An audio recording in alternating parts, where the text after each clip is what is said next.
We're going to get back to that though. The first thing we want to talk about is before the race. And before the race starts now, basically. And the mantra there is nothing new on race day. We like to extend that back a ways to say basically nothing new from now until the race. In other words, don't go do your big New York tourist shopping trip if you're here for the first time. Don't eat the bizarre cuisine that you've heard is a must experience thing in New York City. Do that after the race to celebrate. And for now, only do things that you absolutely know will not be strange and will work for you. Like the foods you've been eating to get you here. Before your long runs, you ate something that worked. That's the kind of thing you want to use before the race. The dinner before, the morning of. That's right. We also have a ton of great New Balance merchandise here. We encourage you to treat yourself. However, nothing new on race day. Race week also applies to the clothing and the gear that you have on. So if it worked for you in training, it will work for you on race day. So go ahead, treat yourself to a souvenir, but wrap it up, put it in a box, and put it away until after the race on Sunday. For the next training cycle. Exactly. You wouldn't put a brand new pair of shoes on before a race, right? Extend that to socks, to shirt, to everything else. I know a guy who's a 2:26 marathoner who bought a pair of new running socks at an expo just like this and said, what could go wrong? They're running socks, and he didn't even think about it. Well, all he thought about for the last 23 miles of the race was his socks because they were burning his feet. Because he never worn them before. Just because they're good doesn't mean they're good right out of the box. You've got to break things in. Definitely shoes, but also shirts. Don't wear your race day shirt. Maybe it rubs under your arms in a way that you're going to really be bothered by after halfway. Just wear something that you're so tired of, you know you're not even going to think about it. And that's how to get through pre-race stuff. If it sounds boring to you, it's probably a really good idea. Same old breakfast. Save the excitement for the sights on the course and for the amazing race you're going to run, not for the unexpected experiences along the way. So our second mantra, we're going to go back a little bit to what Coach Stewart was saying, and that is don't go out too fast. Coach Chris in the back is already mouthing that with us. What does that mean, Coach Stewart? Like I said, distance races are won in their second halves. You're all super fit. You did stuff right to get here. Don't waste it by letting your exhilaration and enthusiasm get you carried away in the first few miles of this race. I want to tell them some things about before the race though, but we'll back up to that. The race is won in its second half, meaning you should not feel like you're racing until you get probably well over the Manhattan Bridge into the second half of the race, at which point maybe your effort level feels like a 7 to 8 out of 10. But for the first 10K, you want to feel like it's basically a training run, maybe a tempo run, but not a race. If you see people taking off ahead of you, there's only two real reasons that can be happening. One, they're a lot faster than you are. Or two, they're making a dumb mistake of the kind I'm telling you not to make. And in neither of those cases do you want to run with that person. So just run your own race, run by effort, maybe a 6 out of 10 if you can feel that. Have lots of gears in reserve. Let those wild-eyed enthusiasts take off in front of you and just think to yourself, I'll see you later, because you probably will. Unless they're very fast, and in that case, they shouldn't have been starting where you are. So most likely, they're being a little bit over-enthusiastic, getting into the big hype of this big event, which is worth using, but in the second half. That's right, and something to help you out with pacing this race. We've got members of our pace team presented by BioFreeze that will be in your corrals. I am one of those pacers. I will be pacing the 2:05 group, which means that I'm going to be running an average of 9:33 per mile. So you can find our pacers inside the corrals. We'll be in there early, holding our signs up high. Come and find us. There are charts just behind you showing you the locations of where our pace team leaders are. And we'll also be running that same approach, largely on effort, particularly on this course. You see behind me, I've got our elevation map here. We see a lot more bumps in the first half of the race than we do in the second half of the race. So we will be running on effort on these ups and downs, especially early on. What that means is, if it says 9:33, she said average, and that's the word to remember. Up a hill, she's not going to be running 9:33. She's going to be running the same effort that it would take to run 9:33 on the flat, but she's going to be running 9:45 or whatever it might be up the hill. She's going to make up for that on the downs, where she might be running 9:15. the effort level will stay the same, not the pace. That's the way to use your energy consistently and carefully. So later in the race, when the flat parts like Roosevelt Drive, right along here, you'll see those 933s ticking off, and then, or maybe a little under, because later on we have a little bit of climbing to do also. But we guarantee this course, Melanie may disagree with this, is faster than last year's. Who ran last year's race? What do you think of the hills in Central Park? Yeah, lots of them, right? They're gone. Well, there's a little bit of a climb at the finish, but no Cat Hill. That's right, there is no Cat Hill in this race. No West Side Hills? We can cheer for that. Who is this curmudgeon? Anyway, okay, so what the heck? I drew no cat.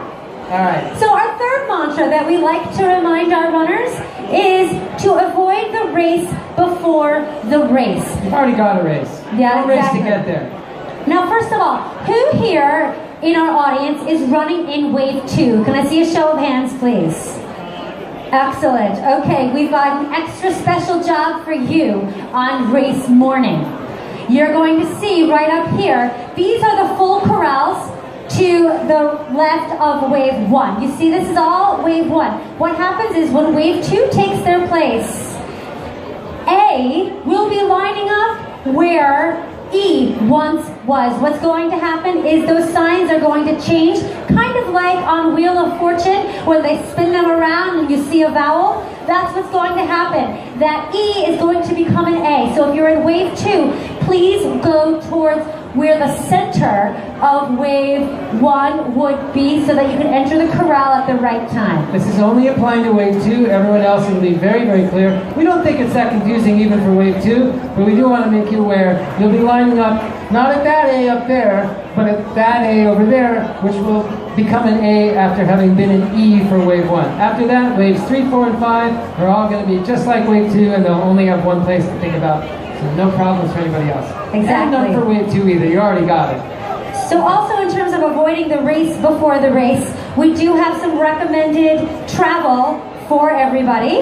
So I'm pulling up our subway map. So you'll see, if you're in waves 1, 2, or 3, we would like you to take the F or the G train to 15th Street, Prospect Park, or Fort Hamilton Parkway. If you're in waves 4 and 5, you're going to be taking the Q or the S to Prospect Park or Parkside Avenue. The reason for this is because the corrals and the baggage checks are in different zones. So the earlier waves, that's waves 1, 2, and 3, are going to be on the western side of Prospect Park, and waves 4 and 5 will be on the eastern side of Prospect Park.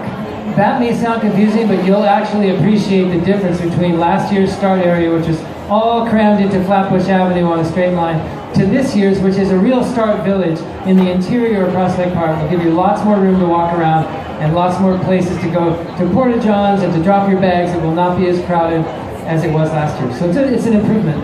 Indeed. So also, just in general, once you know which train you are taking, and we do recommend public transportation, do yourselves a favor and add 30 minutes to your overall time estimate. The reason why is because there are 25,000 people running this race with you on Sunday. It's going to be incredible to have this many people running the streets of New York City, literally, but because of that, we do expect some delays and congestion. So if you allow extra time, you'll arrive at the starting line nice and relaxed and just ready to have a great day. You know what's really sad is to be on the race crew, which I've been a lot of times. It's happened to the New York City Marathon, and seeing people sprinting up toward the starting line after their wave is left.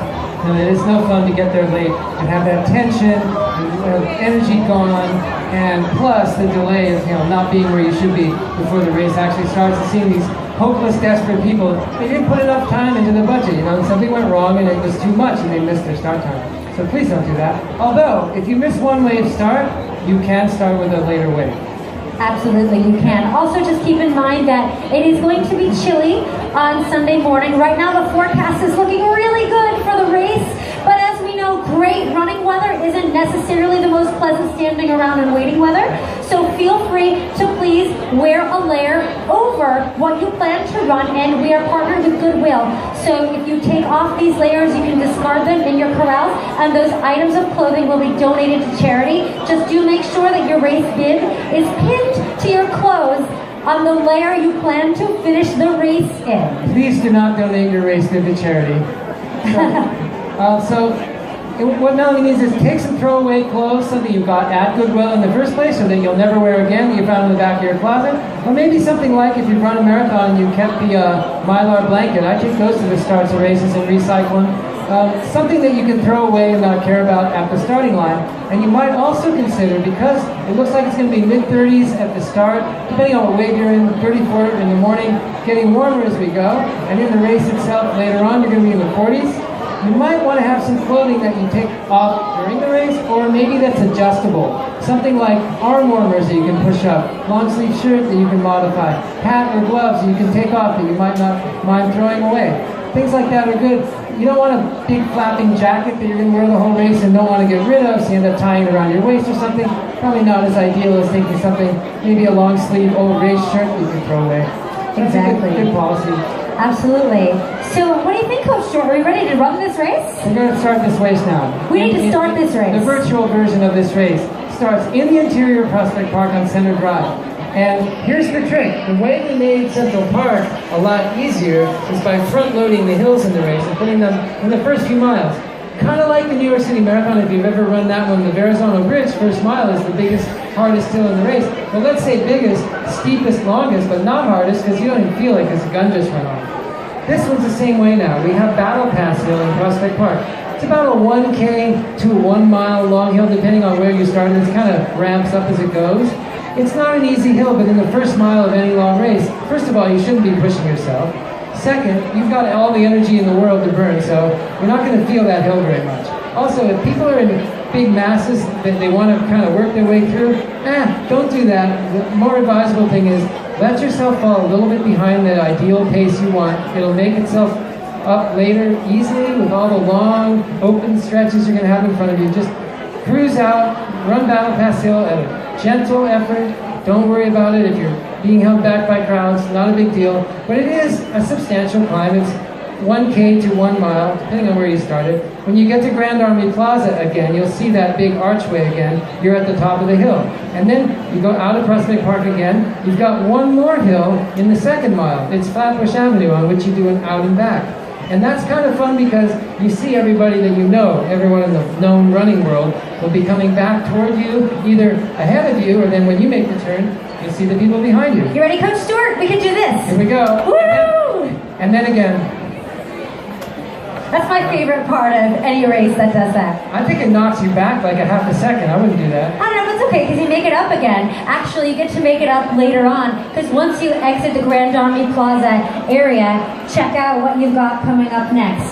This is Flatbush Avenue, miles 3 to 4. Now, we are still in the very early stages of a half marathon. When you're looking at a long distance event such as the half, many times you want to think of it being numerically 6.5 miles. Actually, if you think about the halfway point of a half marathon being 10 miles, that's a better way to look at it. This is still very early on in the race. Now, Flatbush Avenue is a downhill mile. The temptation is going to be that you're going to see open ground in front of you in a straight line. You're going to want to push it. While you can get into a groove here, we do want you to hold back. Save your energy because there's still more to come. She doesn't mean put the brakes on. No. Don't be running back here. But just don't push the downhill because you're seeing fantastic times on your watch. Let the gravity do the work. You'll go under pace. You'll have free running room now. Going down Flatbush is fun. It's never closed except this one day of the year. You go down right and that Flatbush Avenue continues onto the Manhattan Bridge. It becomes the bridge itself. Again, never run on the top level on any day of the year except this one. You can run on the pedestrian path below the top level all year round, but this year, this day, you've got this climb to do. It's a substantial hill and you're approaching halfway, but don't attack it. We're still holding back. We're still in the first half of the race. So let's still stay with that level 6 out of 10 sort of effort, tempo run effort. You're going to see a great skyline appear in front of you as you crest the rise on the bridge. It's quite a thing. I thought of myself as an old jaded New Yorker. I ran this race. The only time it's ever had this bridge was last year. And as I got there, I'm thinking, okay, yeah, we're crossing Manhattan Bridge. I didn't expect what I was going to get. Can we show them what they're going to see? Yeah, you guys show. ready? This is what it's going to look like. Well, not quite. You won't be in a helicopter, but it'll look something like this. You can ooh and ah.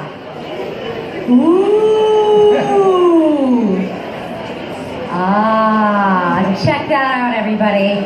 Now, the cool thing about the Manhattan Bridge is that during normal days of the year, the only way that you can cross it on foot or on bicycle is on a pedestrian lane. But on the day of the United Airlines NYC half, we get to run on the top level of that.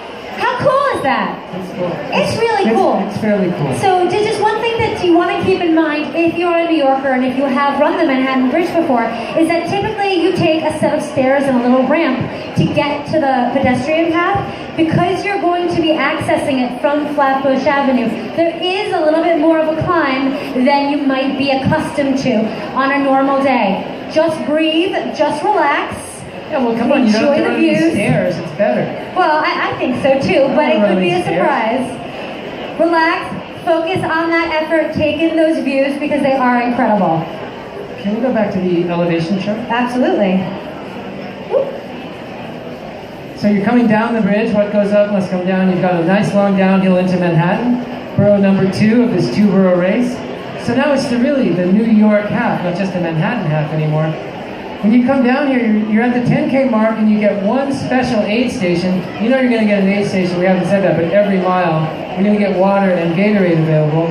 But just past the 6-mile mark, actually just past 10K, one aid station is going to offer Honey Stinger gels. That's our new sponsor for gels. They're actually more natural than other gels. They come from honey, as you might imagine.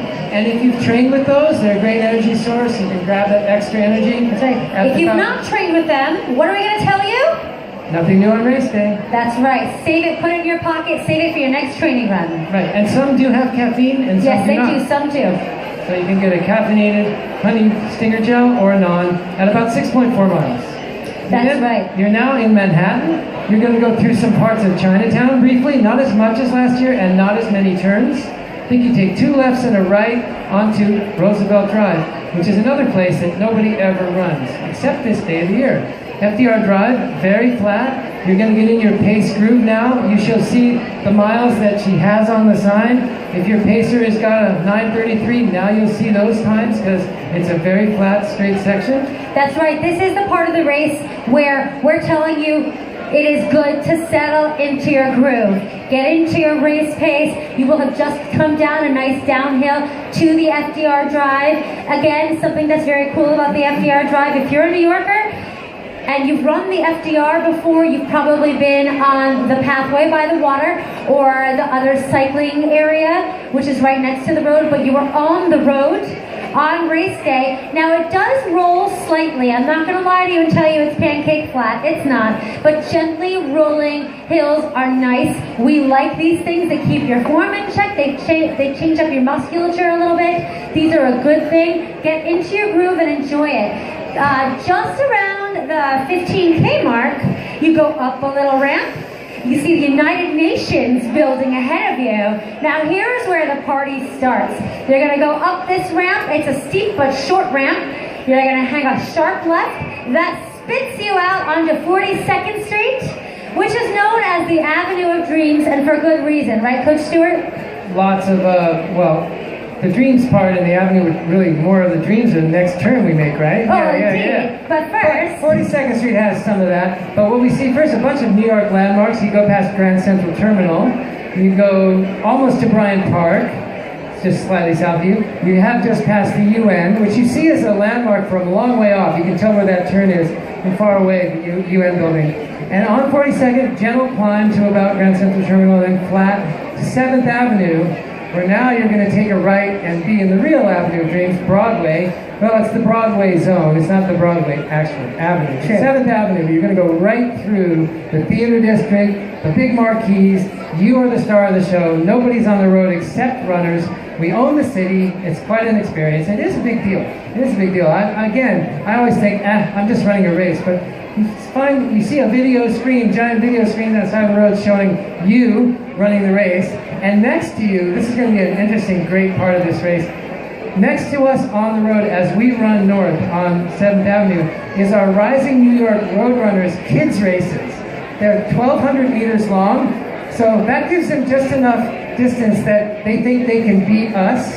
So you look over, you're going to see these little kids trying to keep up with you, running their butts off as fast as they can. And on their parallel race course right next to us as we go up through Times Square. And you know, Times Square is only closed to traffic 2 days of the year. Does anybody want to guess what that other day of the year? Besides the New York half.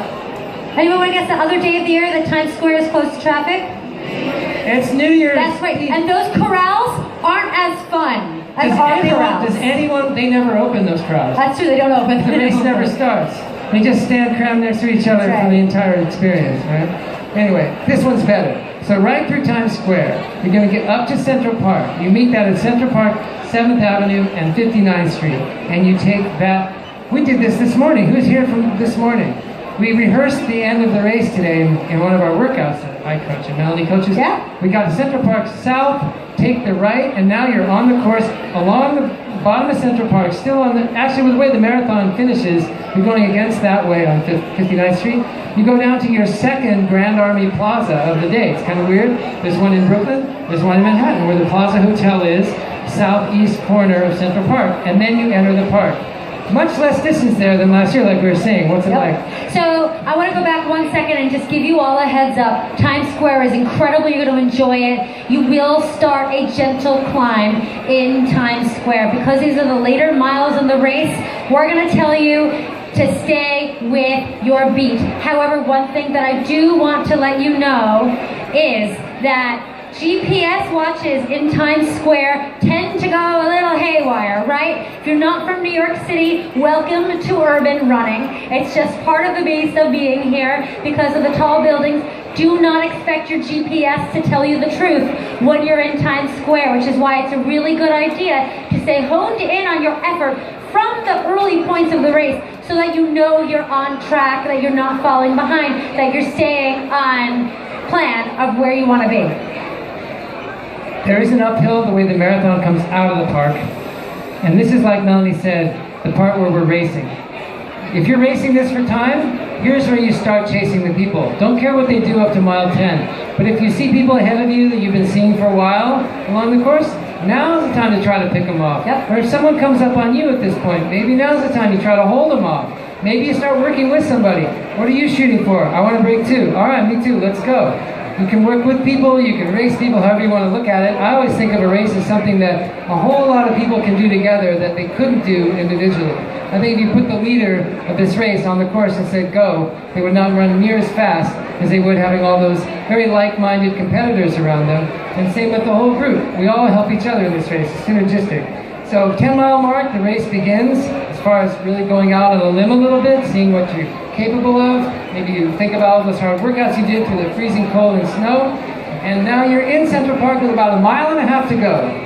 You go up East Drive, the way the marathon goes out of the park. You go up East Drive to the 72nd Street transverse, take the left, and you'll cross that. It's 0.3 of a mile across the park on the transverse.